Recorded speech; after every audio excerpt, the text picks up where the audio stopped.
Oke, oke, balik lagi atau kita lanjut mengenai yang tadi crankset dan chain ring itu. Jadi, ya. Jadi crank itu kan gini kok ya, crank itu ya kan kalau kita lihat bentuknya ya seperti itu. Iya, betul. Ya kan dari dulu ya bentuknya geriginya ya seperti itu. Iya. Yang beda ada teknologi materialnya beda. Kayak misalnya rotor dengan one piece, tapi tidak semua teknologi one piece juga cocok. Oval chain ring. Oval dulu sempat ada. Kemudian hilang. Karena dianggap tidak efektif. Sekarang muncul lagi. Malah ada viewer kita yang pas waktu dia lihat sepedanya kok oval dikira itu rusak. Enggak ya, memang oval. Ternyata memang oval. Kapan pakai oval, kapan pakai bulat, itu kan tergantung dari kebutuhan. Kalau kita mainnya cadence-nya tinggi, nah itu kita baru terasa pakai oval. Kalau kita lebih bagian bending, nah itu pakai bulat aja. Tuh, nah terus nyambungnya kemana? Nyambungnya ke bottom bracket. Bottom bracket. Nah, bottom bracket ini yang teknologi lama, yang sampai sekarang dipakai apa? Ya, BSA. Oh, maksudnya tipenya. Square taper. Ya, itu square taper. BB kotak. BB itu kotak. Jangan dikira punah. Enggak punah.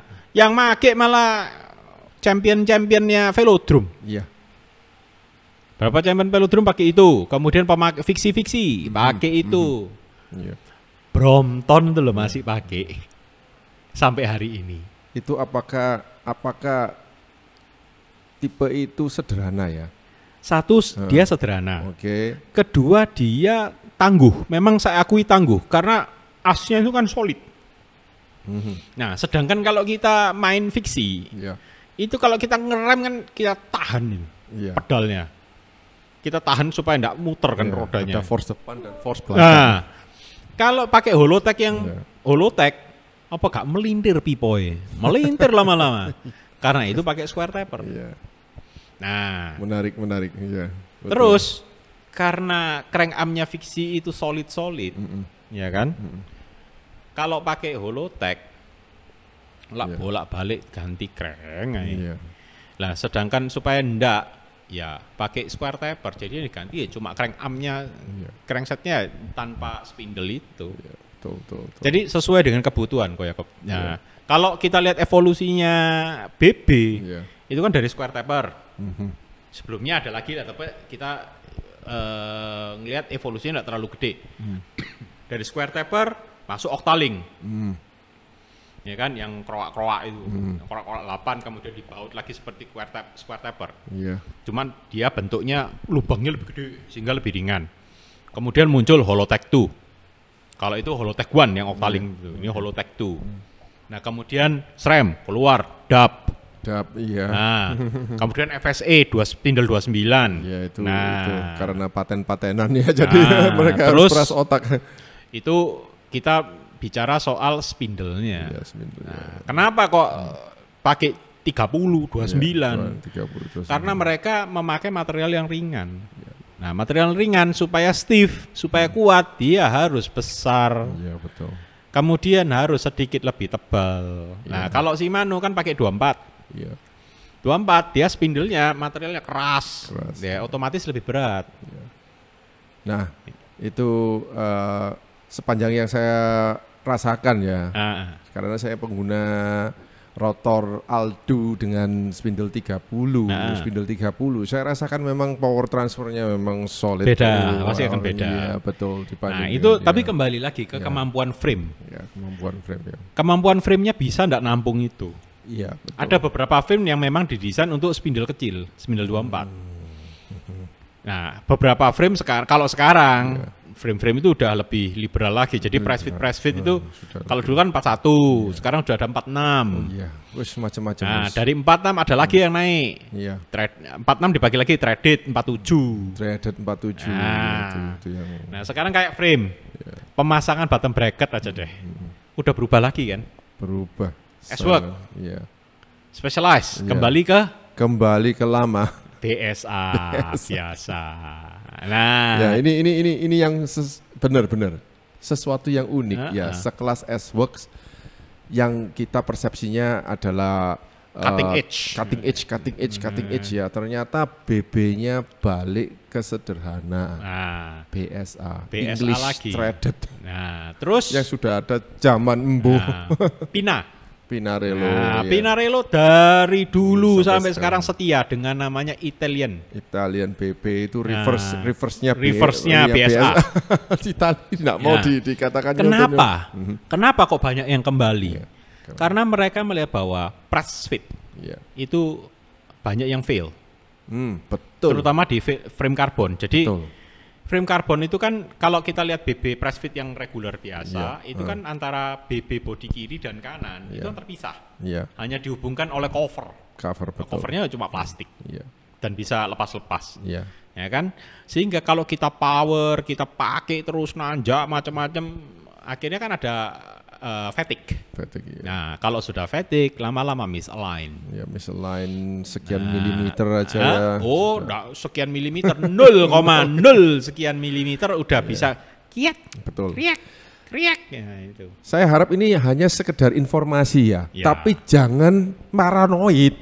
Jangan ditakuti karena percayalah. Power Anda gak segede itu kok, gak segede untuk merusakkan sebuah frame di bagian bottom bracket kok. Karena biasanya yang muncul adalah sepeda-sepeda climber, yang diperingat. Yes. Jadi kadang ada yang catnya dikerik. Nah, ngeriknya kadang kita tidak tahu ketebalannya seberapa resinnya. Akhirnya katut kena kerik. Akhirnya melemah. Kalau melemah, kemungkinan misalign-nya gede. Nah, ngatasinnya gimana? BB-nya harus pakai press fit threaded. Contohnya kayak token ninja, yang gitu-gitu memang dipaksa untuk align ulang. Nah, itu akan membantu Anda. Jadi tidak usah takut, karena solusinya pasti ada. Itu. Nah, kalau sekarang kenapa kok kembali ke threaded lagi? Karena threaded itu antara bodi kiri dan kanan itu terhubung oleh metal, aluminium. Itu. Dan karena sudah teruji ya. Dan ini ada isu lagi baru. Apa itu? Rim. Rim. Hookless. Hookless ini kok kelihatannya sudah lampu kuningnya kedip-kedip. Maksudnya apakah kita ini bicara tentang topik baru? Rim? Iya. Tapi udahlah kita simpan tuh yang depan aja. Terlalu dini. Karena yang saya kasih kode adalah hookless ketip-ketip.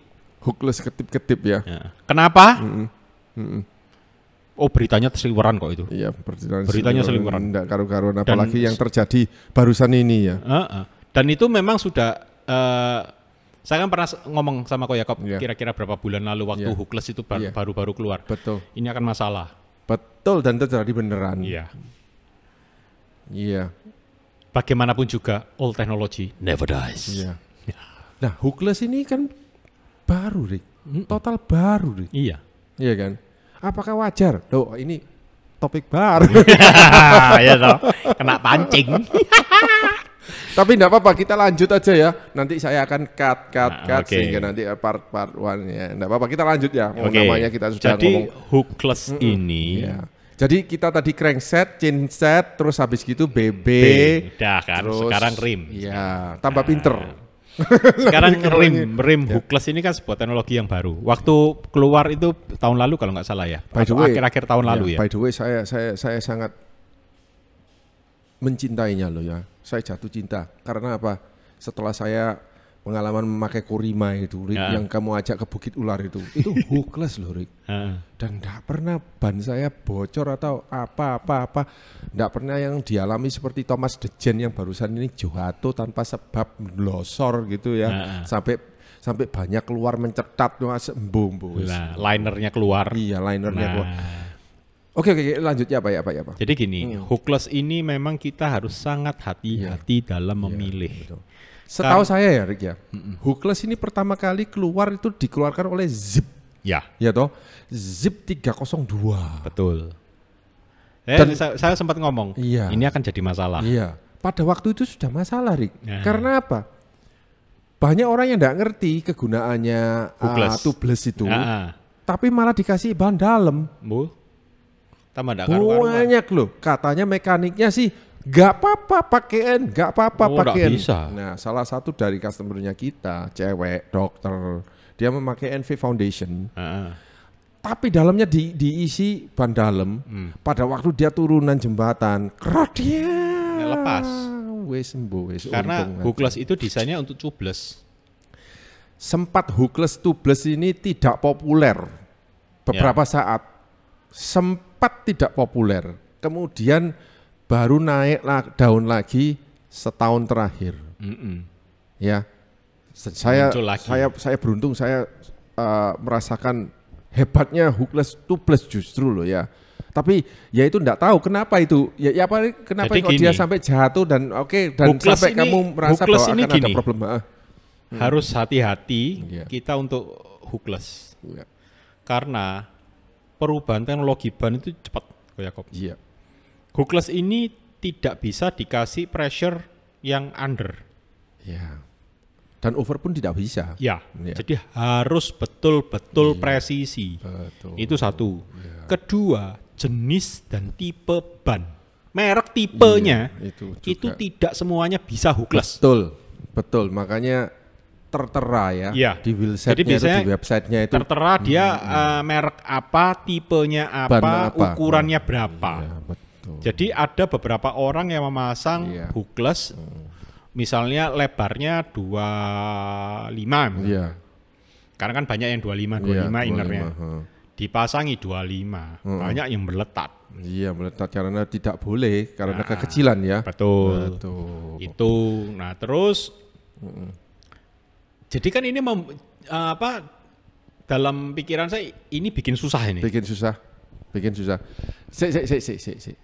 Sebentar. Maksudmu bikin susah itu gimana? Karena gini. Memang sesuatu yang baru pasti membuat kaget, Rik. Betul. Pasti ya.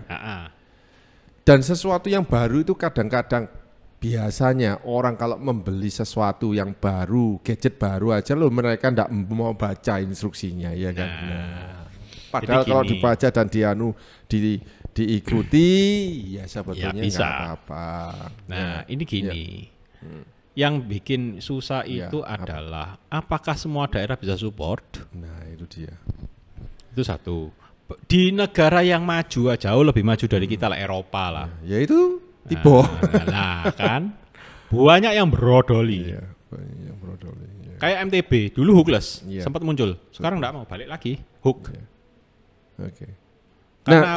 Karena apa? Mainnya low pressure. Low pressure kan. Nah, sekarang sedangkan ban itu kan ban road bike, ban gravel road bike itu semakin lama semakin lebar kan? Semakin. Pressure-nya kan turun. Betul. Nah, itu. Nah, terus uniknya lagi IRTO-nya. Itu juga berpengaruh. Jadi diameter dalamnya itu pengaruh. Jadi IRTO ban dengan IRTO rim hookless harus match.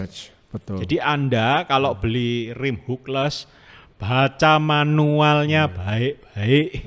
Kalau enggak, endingnya kayaknya sudah ada kok. Mereka itu sudah membuat peraturan ya, terutama di ITRO itu ya. Dia memberi peraturan minimum itu selisih 4 mm. Selisih. Jadi kalau misalnya wheelset hookless Anda itu 21 mm, Anda memakai ban 25 mm itu kayaknya borderline ya. Jadi pakailah yang 28 karena 28 dikurangi 21 mm itu 7. Jadi itu bagus. Tapi kalau misalnya Anda sekarang per hari ini membeli wheelset baru yang hookless misalnya kayak Zip NV itu sekarang sudah 23 mm loh. Iya, berarti kan bannya 30. Betul, Anda tidak bisa, harus tinggalkan sama sekali 25. Nah, tinggalkan. Disambung ban. Nggak. Lanjutkan. Masa depannya hookless itu gimana prediksimu? Ayo. Bisa berhenti. Padahal yang terakhir itu berita-berita terakhir ya, 2 manufaktur ini lagi bener-bener mengumpulkan segala tenaga, teknologi dan macam-macam, mengedukasi. Hebatnya kalau saya bisa berhenti kecuali gimana? Paten hookless ini itu dibuka ke manufaktur ban. Iya benar juga ya. Ya, baru dia akan jalan lagi. Ya. Karena pendukungnya kan manufaktur ban. Iya benar. Jadi menurutmu bannya itu tidak dapat informasi kah? Sehingga mereka memproduksi nggak sesuai dan nggak kompatibel dengan wheelsetnya. Ya kan beberapa ban kan dimanufaktur sebelum dia ada. Oh ya benar juga sih. Ya benar juga untuk memproduksi baru ya juga. Jadi sebuah teknologi ban misalnya. Yes. Katakanlah GP 5000. Iya. Pertama kali GP 5000 keluar. Dia bukan sudah tidak support hookless. Iya. Iya benar. Itu kan dia teknologinya kan dihitung umurnya, investasi untuk menghasilkan sebuah ban kan dihitung berapa tahun. Betul. Baru dia riset lagi. Nah, selama ini segi ekonomisnya dia kan harus terhitung. Sebuah perusahaan misalnya Continental mau ngekat ini terus ganti baru. Pantesan setiap kali keluar ban tubles baru harganya langsung cekling. Nah, ya karena ada paten yang harus dibayar. Terakhir itu showbiz paten ya gitu. Harganya 1,3 juta ya kan? Untuk ASTR Continental dan Vittoria Corsa Pro. Betul. Nah itu. Makanya Schwalbe Pro One itu masih berkutat di sekitar 799.800.000 dan bisa hookless. Ini harusnya pilihan yang cukup oke. Itulah. Ya, jadi ini memang kita tidak bakal tahu ini hookless ini apakah akan ada kemungkinan dia akan kembali ke hook. Iya. Kalau dia merangkul manufaktur ban. Tapi jangan khawatir. Selama ini yang hookless ini di pasaran itu hanya NV, Zip, Kurima hanya satu tipe yang Essentia 40. Lainnya itu hook. Yang produksinya Giant yang baru itu. Cadex sama Giant SLR. Oh ya, Cadex nggak kompatibel dengan GP. Dengan P0. Iya, Cadex punya ban sendiri soalnya. Iya, itu. Bencekno kan di situ. Kan mulai bencekno toh. Mulai. Nah, ini. Tapi semua ini menarik. Ya, oke. Saya rasa kalau diterusno sampai isu iki. Cukuplah kita tengkoran kita juga sudah. Jadi kalau membahas old and new lagi, saya mesti siapin gunungannya wayang. Dan jelep gini begitu jelep gini mulai atau jelep gini ending. Dan kopi 1 ceret. Oh, gak 1 ceret, 1 galon. Oke, Rick, kita harus stop ya. Ini nanti ke depan saya akan jelaskan. Kenapa kok single chainring? Single chainring, kenapa ya? Ke depan itu bisa single chainring. Kenapa? Menarik. Jadi yang tadinya very old akan dibangkitkan lagi. Betul. Ini menurut versinya Erik loh. Ini versi saya, versi wong gendeng. Ya, kalau saya sih cukup menikmati memakai, enjoy. Nanti apakah ke depan ada grup set yang 2 kali 12 kali 2. Enggak apa-apa. Adakan aja enggak apa-apa. Bisa loh itu. Bisa. 12 kali 2 kali 2. 12 kali 2 kali 2. Wow, double ya. Double. Jadi 12 kali 2 berapa? 48. 48 kombinasi speed. Wow. Lek gak ngelu ndase sing ndasmu ngelu. Paling sih dipakai cuma 4 5. Nah, tapi saya tahu caranya membuatnya. Oke. Saintis ternyata. Karena wong gendeng. Oke, nggak apa-apa. Ya, oke, kita harus cut. Terima kasih, Rick. Yuk, sama-sama. Terima kasih. Saya harap semua enjoy menyimak episode ini. Terima kasih.